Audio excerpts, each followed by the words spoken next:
Welcome to The Explainer. Today, we're diving straight into a story that a lot of us probably first bumped into back in Chapter 7 of Class 6 History.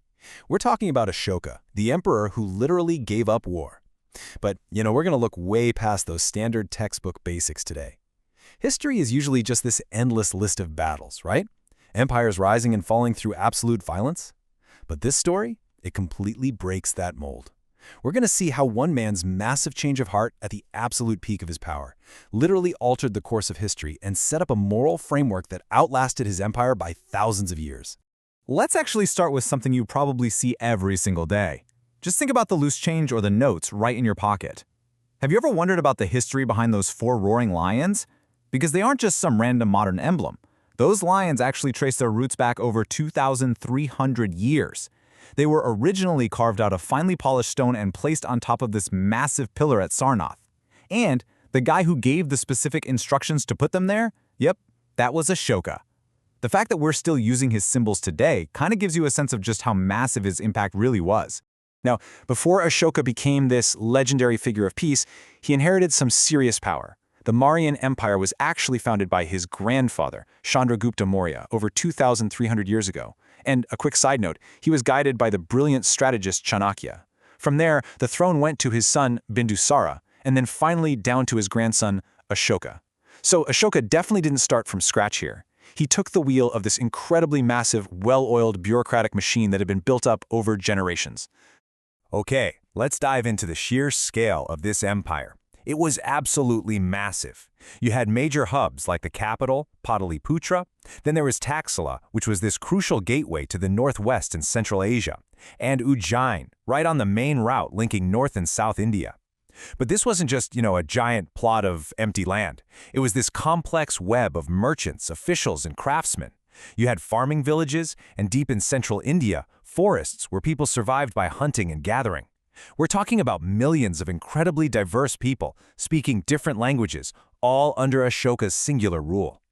But here's the thing. To rule an empire that big back then, you relied on overwhelming bureaucratic might and, brutal conquest to expand your borders. Which brings us to a place called Kalinga. That's the ancient name for the coastal region of present-day Orissa. So, 8 years into his reign, Ashoka launches this massive military campaign to conquer Kalinga. And he wins.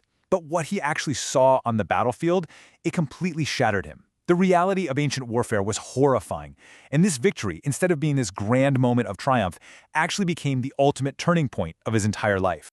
Let's just pause for a second and let the human cost of this really sink in. Over 100,000 people were killed. Another 150,000 were captured and taken prisoner. In the ancient world, numbers like that they're practically unimaginable.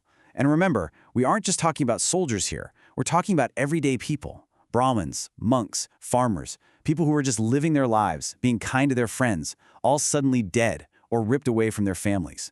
The ripple effect of all that suffering across the region was absolute, utter devastation. Now, most rulers would just celebrate their new territory and move on, right? But Ashoka did something that was basically unheard of for a ruler of his time. He publicly documented his grief. He literally broadcasted his profound remorse to his people through these massive rock edicts. He inscribed, "About 1.5 lakh people were captured, and more than 1 lakh of people were killed. This filled me with sorrow." It is so incredibly rare to see a victorious warlord pivot into a man who is utterly overwhelmed by the pain he caused. He finally realized that a victory built on the destruction of hundreds of thousands of lives isn't a victory at all.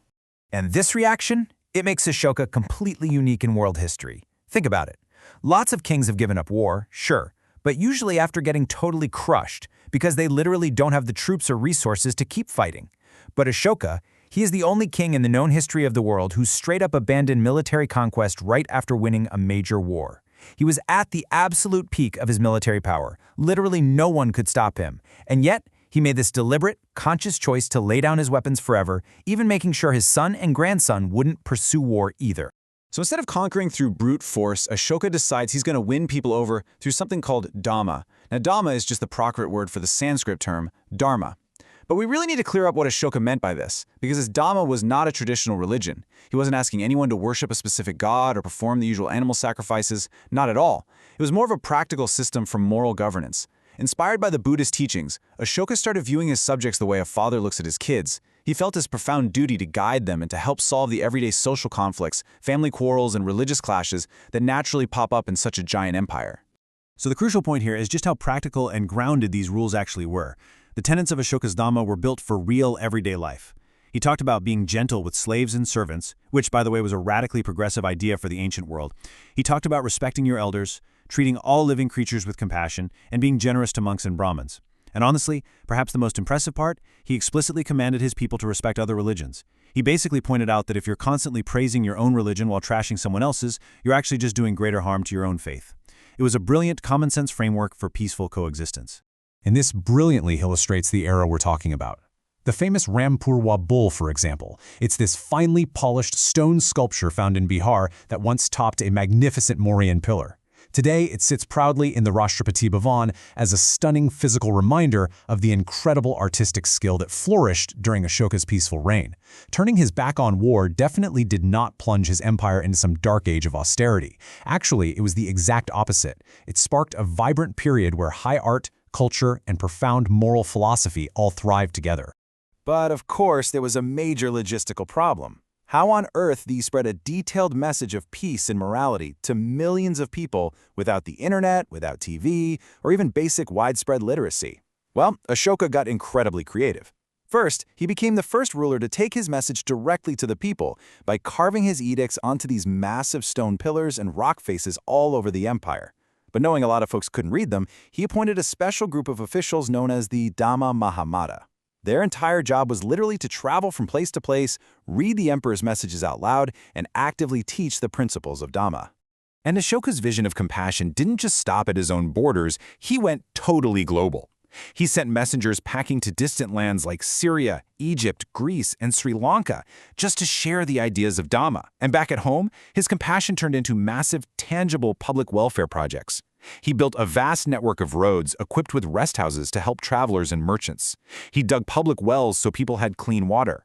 And, so incredibly ahead of his time, he arranged for medical treatment. Not just for human beings, but for animals too. He essentially leveraged the immense wealth of his empire to build what was basically an ancient welfare state.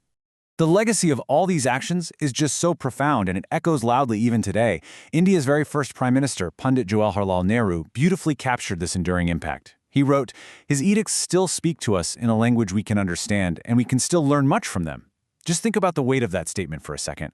Over 2 millennia later, the words of an ancient emperor reflecting on the horrors of war, the absolute necessity of tolerance, and the duty to care for all living things, they still resonate as totally clear, actionable wisdom for our modern society.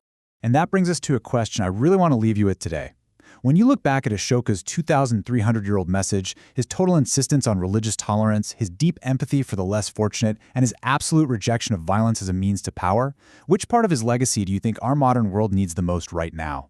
It's fascinating how history, when we truly examine it through these source materials, holds a direct mirror right up to our present. Thank you so much for joining me on this explainer, and I really hope this deep dive into the Mauryan Empire gives you a completely new perspective the next time you look at those roaring lions.